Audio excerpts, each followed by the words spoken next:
Hello students, I am Jyoti Yadav. Today we will discuss about the remaining part of chapter number 3 history, Nazism and the rise of Hitler. We have discussed that what were the conditions by which the new party came in Germany. We have discussed all things about how the democracy was destroyed and the Weimar Republic was also destroyed because this system was totally failed because Germany was defeated in the First World War.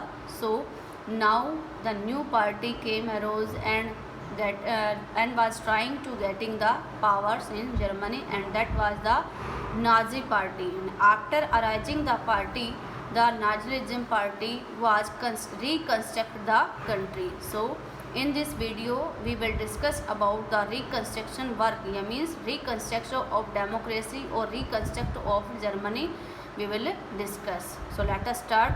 Hitler assigned the responsibility of economic recovery to the economist Hammer Schacht, who aimed at full production and full employment through a state-funded work creation program. Means Hitler was promised for the better future of the Germany, and he was a good speaker also, and he was giving motivational speeches to the people, and the peoples were believing that Hitler will be secure their future, so they were supporting them. And now Hitler, after getting some powers, Hitler assigned the responsibility of improving the economic conditions, and for this he was connected with an experienced economist named hammer shaft, और जिसका main मकसद था कि full production, जो production पहले से बंद पड़ा था, बंद कर दिया गया था, और full employment means for providing employment to the people of Germany those who were employless through a state fund, और जो स्टेट फंड के पास जो पैसा था उससे उन लोगों के लिए प्रोडक्शन का काम शुरू करवाना और उन लोगों को रोज़गार देना, ये काम था किसका, इस इकोनॉमिस्ट का। और इसी से कनेक्ट हुआ था, इसी से संपर्क में आया था हिटलर, और उसने इसी के साथ रहकर ये प्रोमिस किया एंड वर्क क्रिएशन प्रोग्राम, और किस तरह से वर्क को करना है ये सारे प्रोग्राम उन्होंने इसके साथ मिलकर है वो साइन किए। क्योंकि कोई भी इकोनॉमिस्ट होता है वो किसी भी देश की इकोनॉमिक कंडीशंस को इम्प्रूव करने के लिए अच्छे से गाइड कर सकता है। तो वहाँ पर यहाँ हिटलर का संपर्क होता है एक इकोनॉमिक्स से जो काफ़ी उनकी हेल्प करते हैं, और उनकी हेल्प से ही क्या हुआ, this project produce the famous German super highways, और through this project they have started the construction work of super highways in Germany, and the people's car and the Volkswagen, means they have started the production work। उन्होंने अपना super highway का construction work start कर दिया, और जो कंपनियां बंद पड़ी जो उसमें अपना प्रोडक्शन वर्क है वो स्टार्ट कर दिया। लोगों को अब प्रोडक्शन वर्क चल गया तो लोगों को वहाँ पर क्या मिलने लग गया, रोजगार मिल गया। तो इस तरह से क्या है, हिटलर ने इस इकोनॉमिस्ट की हेल्प से जर्मनी को नया बनाने का काम है वो प्रोसेस है वो स्टार्ट कर दिया। In foreign policy also Hitler acquired quick success, और जो फॉरेन पॉलिसी है उसमें भी उसने काफ़ी सफलता मिली, because Germany has paid so many territories to the axis powers, allied powers, some territories like overseas territories, and some resources also it has given as a compensation. So now it's the time for getting these territories again। तो वहीं पर उन्होंने अपनी foreign policy के तहत क्या किया, he pulled out of the League of Nations in 1933। उसने 1933 में जो पार्ट था लीग ऑफ नेशन, मतलब नेशंस का जो एक ग्रुप बना हुआ था उससे अपने आप को निकाला, एंड रीऑक्यूपाइड द राइनलैंड इन 1936। और वहाँ पर राइनलैंड जो इसका सबसे बहुत बड़ा कोल एरिया है वो काफ़ी फेमस है, राइनलैंड वाला एरिया जर्मनी का कोल के लिए काफ़ी फेमस है, काफ़ी स्टॉक है, उसको उन्होंने 1936 में वापस से ले लिया। जो किस वजह से दिया था, एज ए ट्रेटी ऑफ वर्सल्स के तहत उनको दे दिया गया था। बाद में हिटलर ने इसको वापस ले लिया, and integrated Austria and Germany in 1938 under the slogan one people one empire and one leader.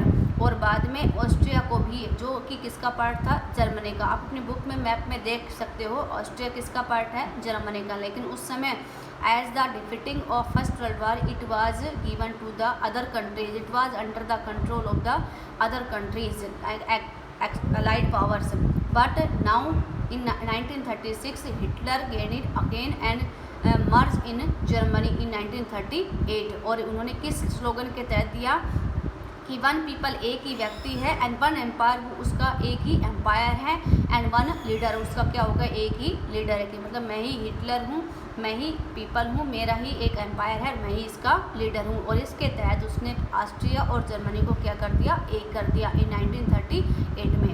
He then went on to the rest German speaking student and from Czechoslovakia and overed up the entire country. और धीरे धीरे जो बाकी remaining parts थे, जो as a compensation Germany has given to the allied powers it returns back, they have return back. जो भी part उन्होंने दिए थे कंपनसेशन, धीरे धीरे उन्होंने सारे एरियाज़ को अपने जर्मनी के अंडर में इंटीग्रेटेड कर दिया और इसको मर्ज करा लिया।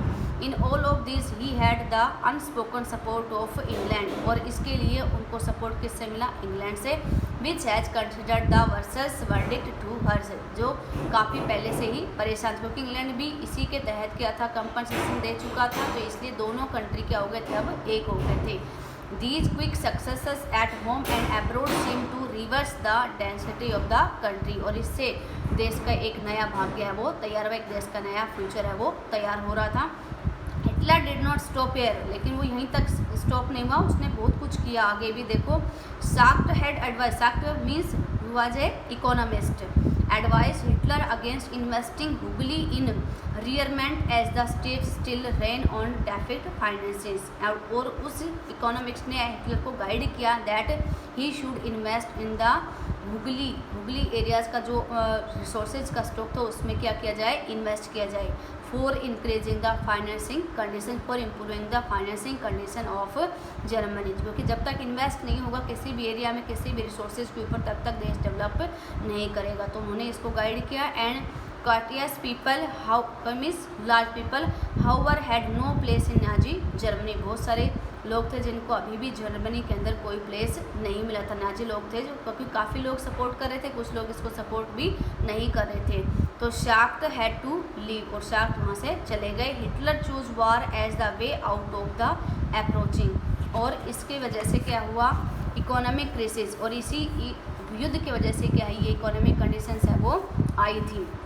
Resources were to be accumulated through expansion of territories and the resources were distributed according to the territories। कि किसी एरिया में तो बहुत सारे रिसोर्सेज थे, किसी एरिया में बहुत कम थे। तो अब रिसोर्सेज का क्या कर दिया, डिस्ट्रीब्यूशन कर दिया। इन सितंबर 1939 जर्मनी इन्वेडेड पोलैंड, और जर्मनी ने किस पर आक्रमण किया, पोलैंड पर, because it was also the part of allied powers. This started A war with France and England, और इसी के साथ साथ इंग्लैंड और France, because England was under the France. तो वहाँ पर इंग्लैंड को भी इससे मोटिवेशन मिला और उसने भी फ्रांस से अपने आप को फ्री करने के लिए है वो युद्ध कर लिया। In September 1940 a tripartite pact was signed between Germany, Italy and Japan. Tripartite मतलब तीन पक्ष के बीच में, इसमें तीन पार्टी कौन थी, जर्मनी, इटली और जापान। इन तीनों ने मिलकर एक क्या की, संधि की। कब की, इन 1940। तो यहाँ पर क्वेश्चन आप अंडरलाइन भी कर सकते हैं कि when did the tripartite pact was signed between Germany, Italy and Japan. Answer is 1940। तो ये एक हुआ, और इसके अकॉर्डिंग क्या हुआ, and strengthening Hitler's claim to international power. और इससे ये तीनों देश क्या हो गए, एक हो गए। इससे किसकी पावर बढ़ गई, हिटलर की। Puppet regimes supportive of Nazi Germany were installed in a large part of Europe and it was spread in the large part of Europe। Means एक तो जर्मनी में ही पार्टी बनी थी, अब धीरे धीरे इस पार्टी के बारे में पूरे यूरोप में चर्चा हो गई थी। क्योंकि कोई भी देश कोई नया काम करता है, कोई भी इवेंट होता है, किसी देश में कोई अच्छी चीज़ होती है, तो वो जल्दी ही आपस में पूरे सब कॉन्टिनेंट में क्या हो जाती है, स्प्रेड हो जाती है। तो अब इस नाजी पार्टी ने काफ़ी अच्छा काम किया था जर्मनी के लिए, तो वहाँ पर सभी लोगों को इसके बारे में धीरे धीरे पता चल रहा था। And by the end of 1940s Hitler was at the pinnacle of his power. Means 1940 till 1940 Hitler got all his powers and he has became a dictator of Germany। Hitler now moved to achieve his long term aim of conquering Eastern Europe. अब धीरे धीरे उसकी powers तो बढ़ रही थी, ठीक है, लेकिन अब उसका मेन मकसद था ईस्टर्न यूरोप, जो पहले से ही किसके कंट्रोल में था, एलाइड पावर्स के कंट्रोल में, ठीक है। He wanted to ensure food supplies and living space for German, और वहाँ पर उसने फूड सप्लाई की, लोगों को रिलैक्स दिया क्योंकि लोग भूखे मर रहे थे, ताकि लोग उनको सपोर्ट करें। He attack the Soviet Union in June 1941 में उसने सोवियत यूनियन पर अटैक किया। In this historic blunder Hitler expose the German western front to British aerial bombing and the eastern front to the powerful Soviet armies, और धीरे धीरे उन्होंने atom bumps का, इन सब चीज़ों का यूज़ करना स्टार्ट कर दिया। The Soviet red army inflict a crushing and humiliating defeat on Germany at Stalingrad, और इसकी वजह से क्या है, क्योंकि काफ़ी अच्छी थी जर्मनी की, पावरफुल आर्मी थी, और इसकी वजह से सोवियत रेड है वो हार गए। After this the Soviet red Army hounded out the retreating German soldiers until they reach the height of Berlin, और धीरे धीरे बर्लिन तक वो पहुंच गए थे। Establishing Soviet hegemony over the entire Eastern Europe for half a century thereafter, और लगभग हाफ सेंचुरी तक ये कोशिशें वो चलती रही कि सोवियत चाहता था, सोवियत यूनियन चाह रहे थे कि अभी भी फिर से हम बर्लिन पर कंट्रोल करें और इसकी पावर्स को ख़त्म करें, लेकिन ऐसा हुआ नहीं था। Mean while the USA had resisted involvement in the war, और इसमें यूएसए भी इसमें क्या हो गया, पार्टिसिपेट कर गया। It was unwilling to once again face all the economic problems that the first world war had cause, और इसकी वजह से क्या है, फिर से जर्मनी को वही इकोनॉमिक प्रॉब्लम्स को फेस करना पड़ रहा था जैसा कि फर्स्ट वर्ल्ड वार के बाद हुआ था। But it could not stay out of the war for long, but it was not so long because Hitler was having all powers and he was a dictator, so his army was very powerful. Japan was expanding its power in the east, Japan ने अपनी powers को बढ़ा लिया था। It had occupied French Indochina, कुछ area पर control कर लिया, and was planning attacks on US naval bases in the Pacific, और उसने प्लानिंग की थी कि यूएस के ऊपर क्या किया जाए, अटैक किया जाए, किसके द्वारा, ओशंस के द्वारा, ठीक है। When Japan extended its support to Hitler and bombed the US base at Pearl Harbor, the US entered the Second World War, और जैसे ही जापान ने जर्मनी को सपोर्ट करने की कोशिश की, वहीं पर यूएस क्या हो गया, एंटर कर गया सेकेंड वर्ल्ड वार में। And the war ended in May 1945 with Hitler's defeat and the US dropping of the atom bomb on Hiroshima in Japan, लेकिन इस सेकेंड वर्ल्ड वार में भी जर्मनी क्या हो गया, हार गया, because the US at that time was very powerful and US dropped an atom bomb on the two cities, famous cities of Japan, Hiroshima and Nagasaki, जो आज तक भी वहाँ पर इसके सिम्टम्स हैं वो देखने को मिल रहे हैं कि उस एटम बम के जो रिएक्शंस हैं, जो रिजल्ट्स हैं, वो आज भी हम देख सकते हैं जापान के उन दोनों सिटीज़ में। वहाँ पर हैं बहुत सारी बीमारियाँ हैं, बच्चे अपंग पैदा हुए काफ़ी, जबकि 1945 में ये चीज़ हुई थी, लेकिन आज भी उसके रिजल्ट हैं वो सामने आ रहे हैं। From this brief account of what happened in the Second world War, we now return to Helmuth and his father story, a story of Nazi criminality during the war. तो इसी तरह जिस तरह से सेकेंड वर्ल्ड वार में इतना सारा सब कुछ लॉस हुआ था, वही चीज़ें किसने की थी, नाजी पार्टी में, जो इस वर्ल्ड के बाद। अब पढ़ते हैं नाजी वर्ल्ड व्यू, कि वर्ल्ड के लेवल पर नाजी पार्टी का कैसा सपोर्ट था, कैसा सिस्टम था, कि किस किस कंट्री में इस पार्टी को फैलाया गया था, ठीक है, उसके बारे में पढ़ेंगे।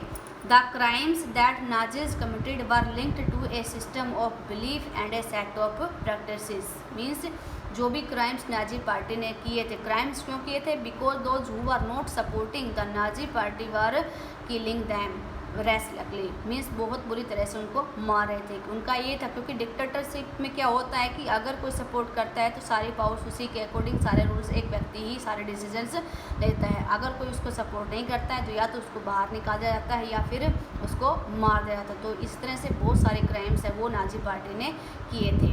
Nazi ideology was synonymous with Hitler's world view. According to this there was no equality between people, means the society was totally unequal and it was totally divided between only a racial hierarchy। racial hierarchy की जाति के आधार पर क्या है, जैसे hierarchy system का होता है वंशानुक्रम, कि जिस जाति में जन्म लिया है वही रहेगी, ठीक है। In this view blonde blue eyed Nordic German, ठीक है, ये एक प्रजाति का नाम है जो जर्मनी में पाई जाती है। हमारी वुमेंस की Aryans were at the top, इनको सबसे हाईएस्ट पोजीशन दी गई थी। जैसे हमारे वैदिक पीरियड में अगर हम देखें तो Brahmins were having, our society was also divided in 4 caste, 4 areas, Brahman, Kshatriya, Vaishya and Shudra, and at that time Brahmans were having the highest position.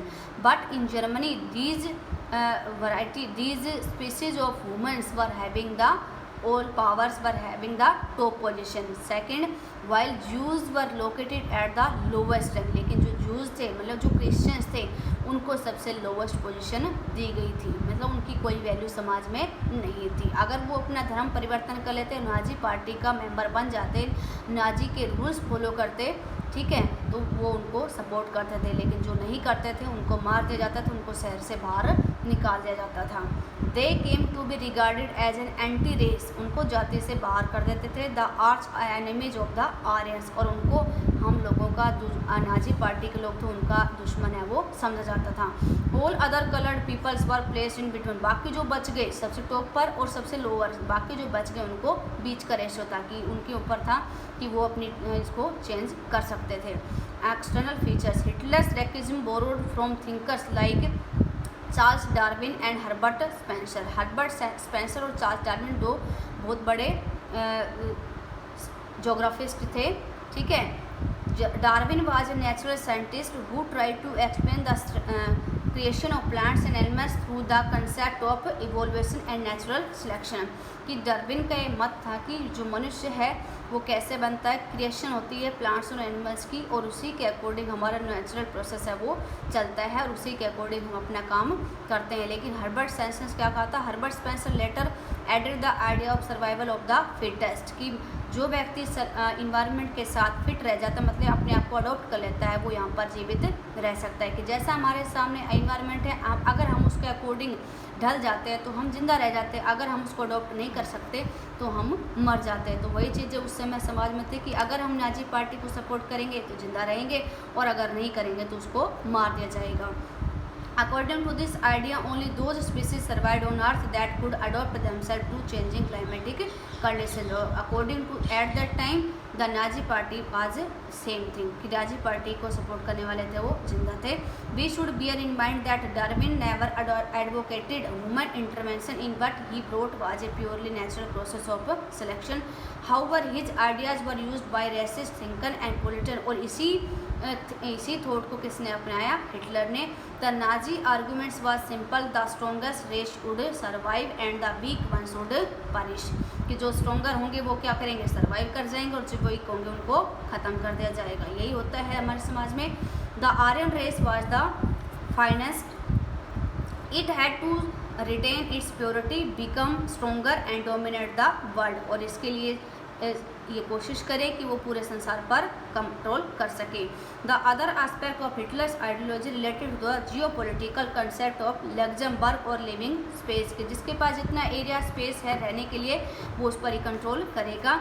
He believe that new territories has to be acquired for settlements, और अगर हमें नया चाहिए तो हमें उसके लिए क्या करना पड़ेगा, स्ट्रगल करना पड़ेगा। अगर हमारे नई टेरिटरीज हैं, नया एरिया में अगर लेना चाहिए तो उसके लिए हमें क्या करना है, we have to do a struggle. This would enhance the area of the mother country while enabling the settlers on new lands to retain an intimate link with the place of their origin, कि जिन्होंने यहाँ पर जन्म लिया है ये place केवल उनके लिए है, जर्मनी केवल उनके लिए है, बाकी लोगों को उन्होंने कंट्री से बाहर जाने का ऑर्डर दे दिया। अगर वो नाजी पार्टी को सपोर्ट नहीं करते तो उनको यहाँ रहने का अधिकार नहीं था। It would also enhance the material resources and power of the German nation, और इस तरह से इसकी पावर्स है वो बढ़ती जा रही धीरे धीरे। Hitler intended to extend Germany boundaries by moving eastward, उसने अपनी बाउंड्री को भी बढ़ाई ईस्ट की तरफ, जो भी उसकी टेरिटरीज लग रही थी ओशंस के आसपास जो पहले जा चुकी थी दूसरे कंट्रीज़ के, उसको भी उन्होंने वापस से कंट्रोल कर लिया। And to concentrate all German geographical in one place, और पूरी जर्मनी की एक अलग से बाउंड्री बनाकर, जिस जर्मनी को आज आप देख रहे हैं ये हिटलर की ही देन है। Poland became the laboratory for this experiment, और इसके लिए सारा जो हेड सेंटर था वो कहाँ पर बनाया गया था, पोलैंड का, ठीक है। तो ये रिकंस्ट्रक्शन था, और नाजी पार्टी के कुछ जो मेन और आइडियाज़ है वो हम नेक्स्ट पार्ट में पढ़ेंगे। इसमें अगर किसी को कोई क्वेरीज हो तो आप पूछ सकते हैं, कमेंट में लिख सकते हैं। That's all from my self.